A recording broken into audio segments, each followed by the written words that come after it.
Paddy, we are days away from what I've ridiculously been calling Mega May for ages, which is a huge set of elections on Thursday.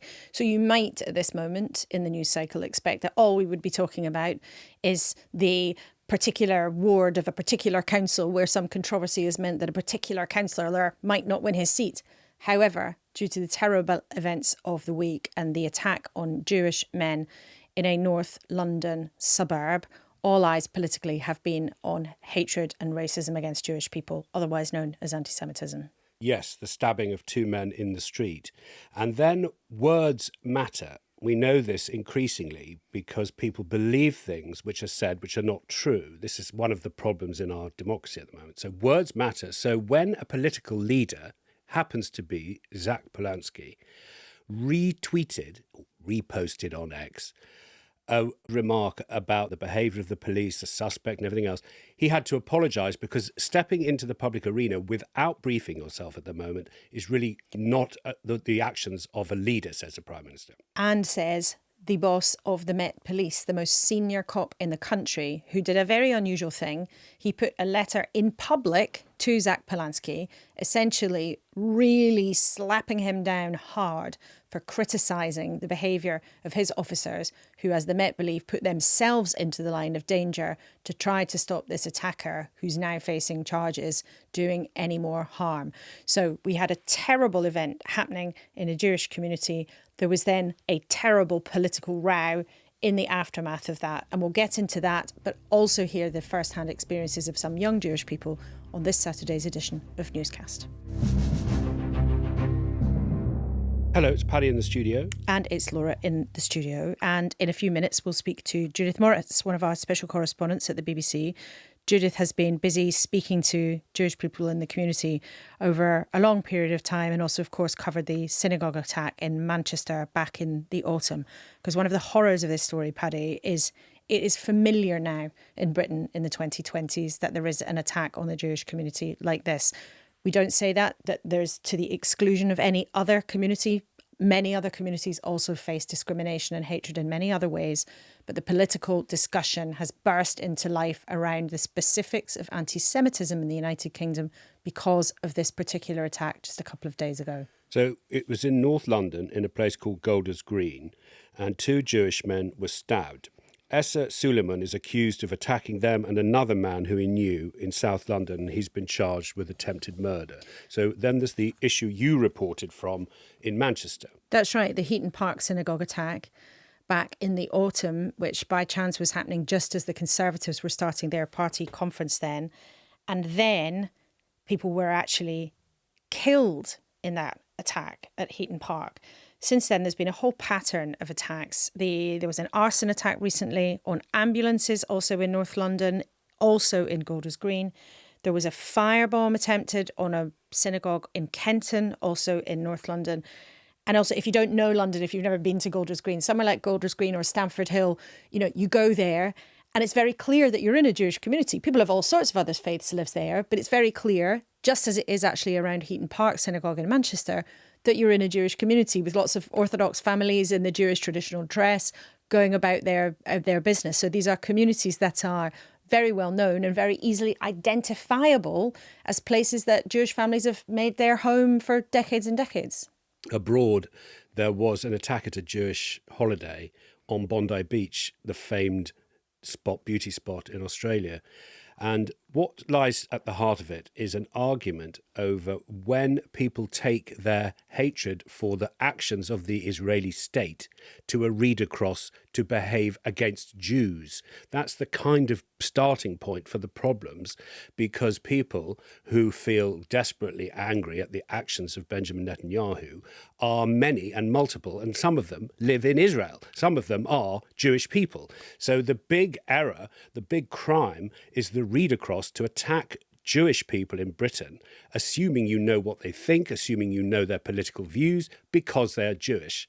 And the Jewish people I've spoken to, and many other people say, they feel this has been, the warning lights have been flashing, that there's been a permissive environment on the streets at these protests, and these warnings that Jewish people have been given of this read across have been ignored, just as new slogans have been shouted. And this, they say, and I've been at the protests, this has been ignored by the political class. And it's the oldest form of racism in the world. It's sometimes known as that, anti-Semitism, that has been given a grim new life by the realities of conflict in the Middle East.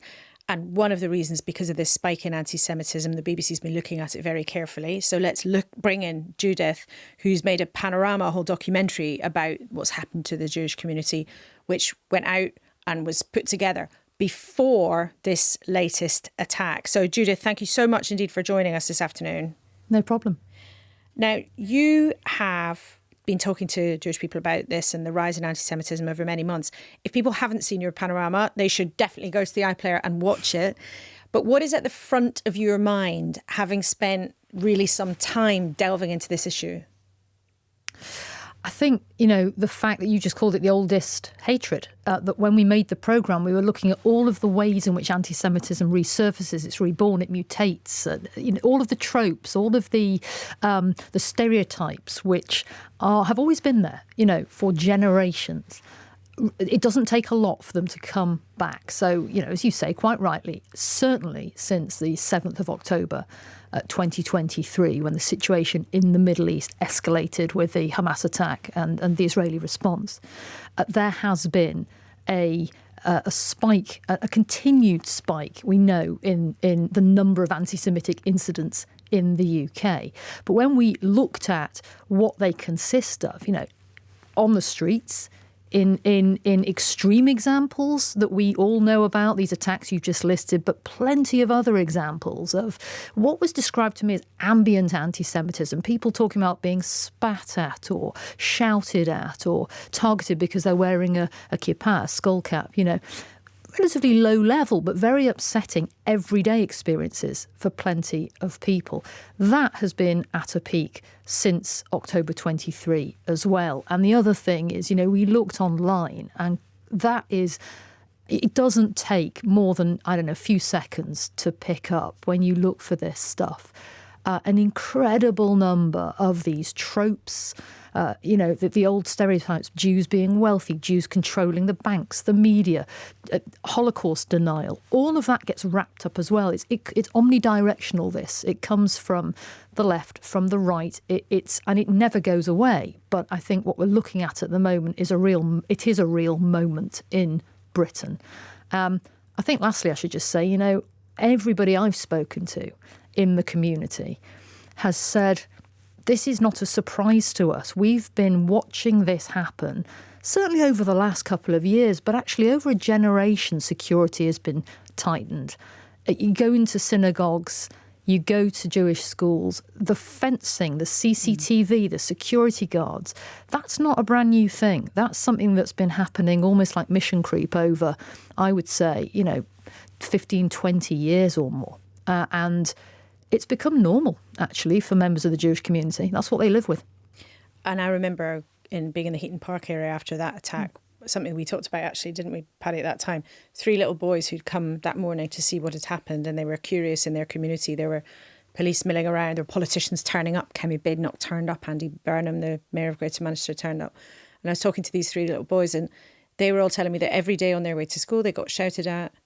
Another young Jewish father came and told me about how when he'd taken his kids to the park, on several occasions, people had sort of swarmed around the family and been shouting slogans at them. So he'd taken his kids home from the park.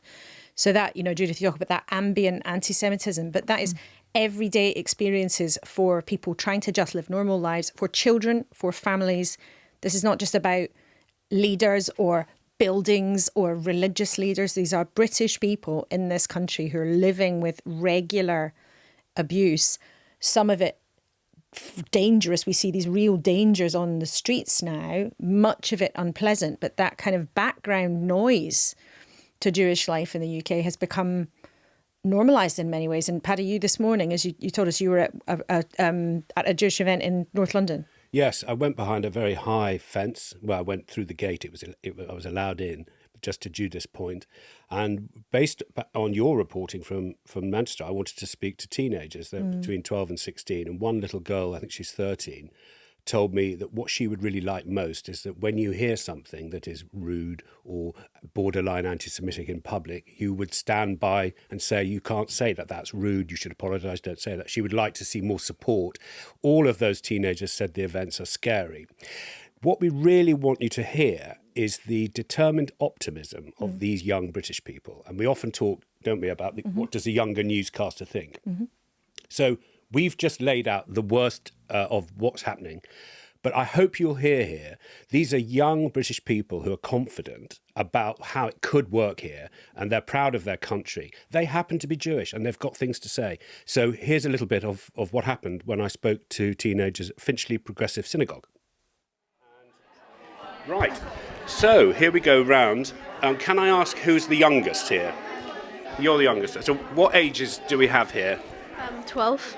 Joshua, how is it to be a 12-year-old Jewish boy in London? What's it like? Personally, I've never had anything anti-Semitic aimed directly at me, but at the moment, it's pretty scary with everything so close. But at school, everyone knows I'm Jewish, and I don't receive anything negative coming towards me about that. So I'm pretty happy about that. Right, and same to you. What do you feel about being a young Londoner, teenager in London, with happens to have one faith? Some have none, some have others. Yeah, I think it's definitely scary, and I think it's now that I'm 16, as opposed to being younger, I now am more aware of what's going on in the world, and it's definitely scary. I think in terms of optimism, I feel like this stuff has always happened. It's happened since before I was born. It's probably happened before many of the people listening have been born. And is Britain great, do you think? I think I don't know, maybe not anymore. But I mean, I think that's a difficult question. Good, that's why I asked it. What do you think, as a young Londoner, what do you make of things at the moment? I think I go to a Jewish school, so there's loads of security at the gate and stuff. And it's sort of a shame that there has to be such security there. Do you have any optimism? For what? For growing older, doing your A-levels, getting a job, living a lovely life? Yeah, obviously I do. I think I'd like to stay in London. I like the city. I love the city.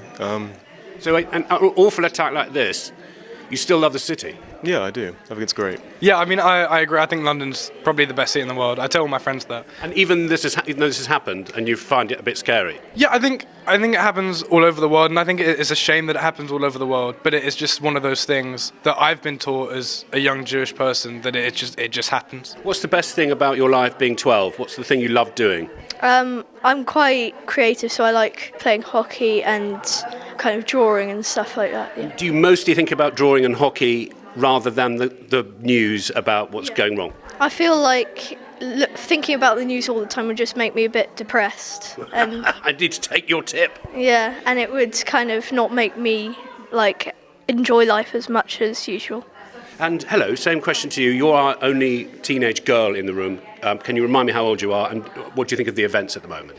I'm 13, and yeah, they're pretty scary, especially because they happen so close to where I live. But I haven't experienced it personally ever. But I mean, it is quite worrying. I think one of the things that surprised me most is how sudden it's been. You know, there have been 3 or 4 incidents in the space of a few weeks, so that's kind of surprised me. I wouldn't be as obviously Jewish moving around. You know, I wouldn't wear my Star of David necklace if I was just walking around.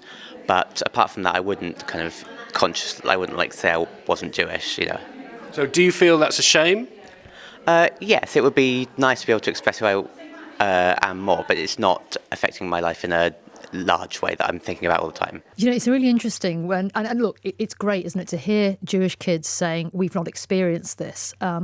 I think that what they are experiencing, though, and certainly you heard there from the boy who's going to a Jewish school who has to get through that security, is this normalisation of, even though they may not themselves have been targeted or have experienced, thankfully, any sort of abuse, what they have done is had to navigate perhaps security measures and other protocols that non-Jewish children won't have done.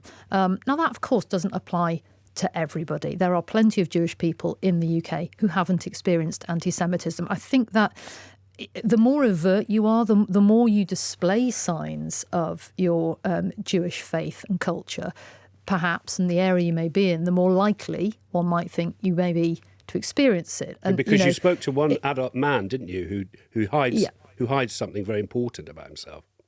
So, we have come across, during the making of the panorama and our other work, we've come across Jewish men saying that they won't go out and about showing their skull cap, their kippah. One man told us that he has gone and bought a baseball cap this weekend so that when he goes into central London, he's not displaying that sign. I've spoken to women who say that they have taken steps to take off their Star of David necklace, although one woman then said, actually, no, she said, I'm going to be proud about this. I'll put it back on and see what happens. So it's that sort of thing, or perhaps the ultra-Orthodox members of the community who you will see wearing traditional garb, who may find themselves perhaps more vulnerable overtly to that. But I think the point about anti-Semitism and the way it's cutting through across the whole of the community, from the Orthodox end through all of the other denominations, and of course the Jewish community is multifaceted through the progressive side as well, is that everybody in that community engaging in a Jewish space, a synagogue, a school,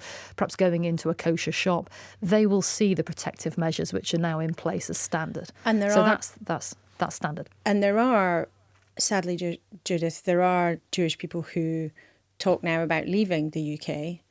There are some Jewish people who have left the UK feeling that it can no longer be a safe place and can no longer be their home. So just tell us about one of the people who you've interviewed who is going to leave the country.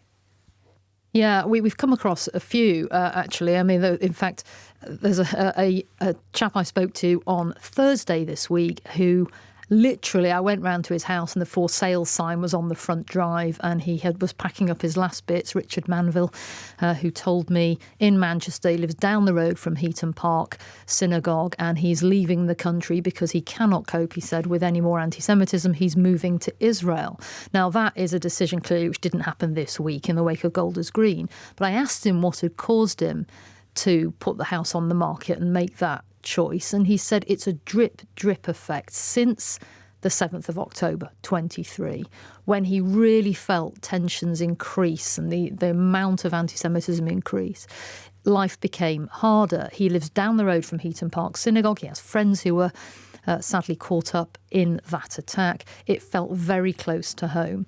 And I said, there will be people saying to you that it seems extraordinary that you feel safer in Israel with all that's going on there than you do in the UK. And he said, well, it might do, but as a Jewish man, that's how I feel. And I have to tell you, he's not the only member of the Jewish community who said that to us this week. And there is some research by the Institute for Jewish Policy Research which suggests that 1 in 5 British Jews are currently considering moving to Israel or talking about it at some point over the next 5 years.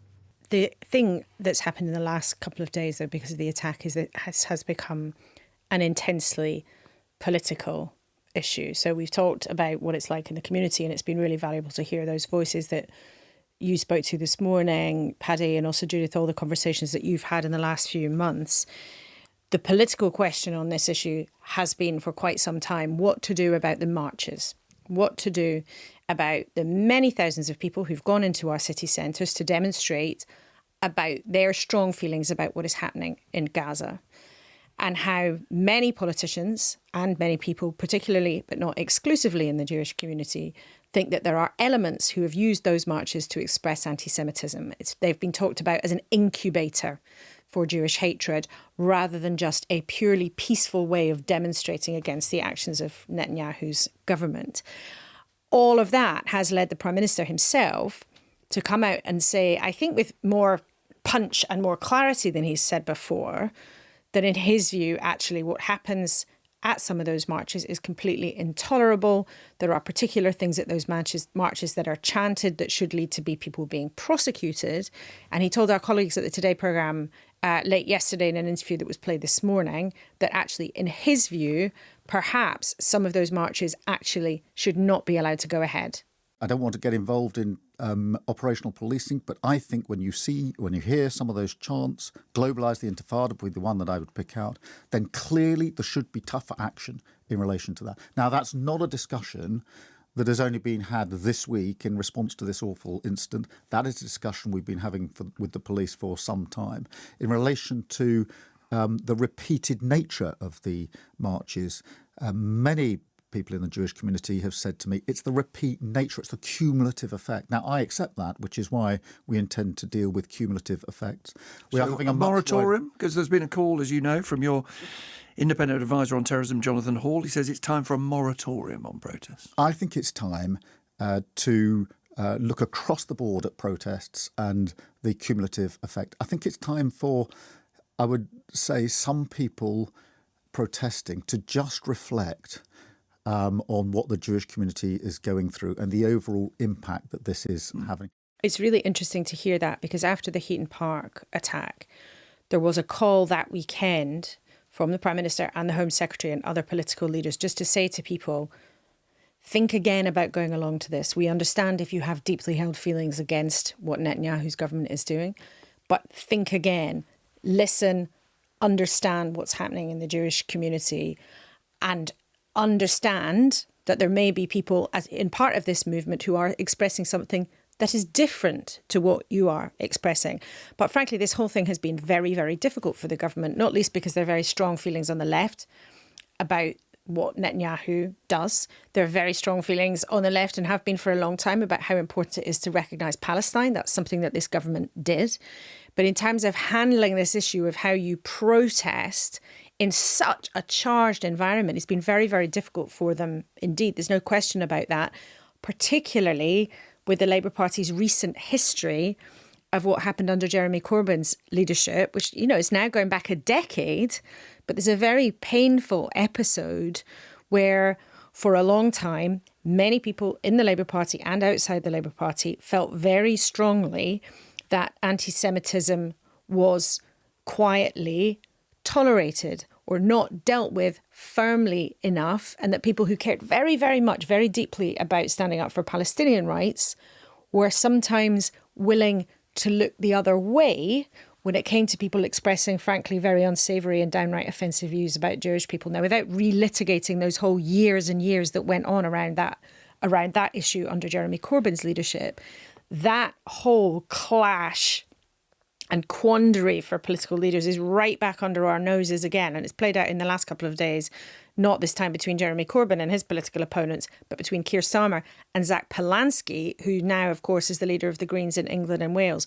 And he has been accused, particularly vehemently in the last couple of days, but actually also in the last couple of months, of allowing in his party a level of debate that does tolerate anti-Semitic views. He, of course, denies that. You mentioned the issue of his tweet. He's apologised for resharing that post, and we should just read his statement. He says, "I accept that social media is not the appropriate channel for doing so. I've invited Mark Rowley to meet with me to discuss the police response." But more broadly, he would always say, as a Jewish leader and as a Jewish man himself, he's got absolutely no tolerance for anti-Semitism. But that charge has been laid at his door, because there are candidates for the Green Party standing in election who have said horrendous things. And the Met Police Commissioner, Sir Mark Rowley, you mentioned his letter. Here he is talking about why rushing to go to the public forum and criticise police tactics is a dangerous thing to do. Here's what he said to BBC Breakfast. Politics is a matter for politicians, not for me. But when somebody who's eminent steps into operational policing and reinforces criticisms that will undermine the confidence of my officers to act in the protection of citizens, I need to step forward and say, no, that's not acceptable, because I need my officers to be confident in the most dangerous and difficult circumstances. I had two unarmed officers confronting a man who they were convinced was a terrorist. In their own view, in that moment, they were convinced of that, and even when he was on the ground, he wasn't cooperating. He wasn't releasing the knife. They were concerned because he had a rucksack and a puffer jacket. They were concerned as whether he may have explosive devices or anything else. And yet, despite being unarmed, they were confronting him. I think this intersection, of politics and policing is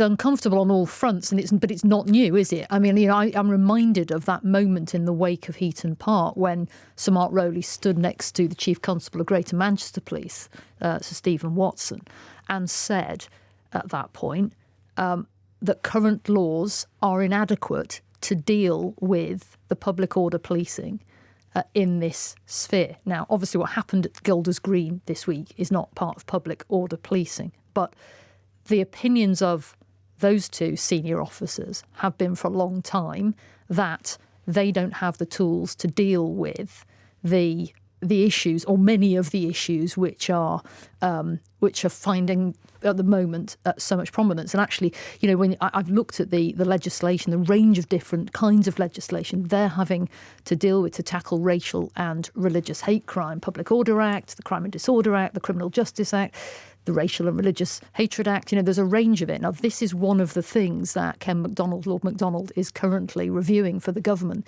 He's looking at whether or not there needs to be more legislation, as these senior officers are saying, or whether it needs to be simplified. And that, by the way, is the view of Jonathan Hall, KC, the independent reviewer of terrorism legislation. He told me for Panorama that we don't need any more laws, that in his mind this is a really simple thing. He said to me, in fact, the evidence is in what you're seeing on the streets at these protests, he said, chants like globalise the Intifada. That, he says, is that you can draw a direct line between that sort of hate speech, those placards, those chants, and what we're now seeing in terms of extreme acts of violence. He said it's a very simple matter. The police need to be tougher on this. Right. Well, the panorama is called Antisemitism, Why British Jews Are Afraid. It is the work of Judith Moritz, who's been working very hard on a Saturday for us. So thank you very much indeed, Judith. It's nice to see you. Thank you for being with us, Judith. It's great to have you No on problem. Weekend Newscast. Good to be here. London is going to be really important, in particular for Labour. There's a big concentration of Labour's members in London. Labour going into the election to control.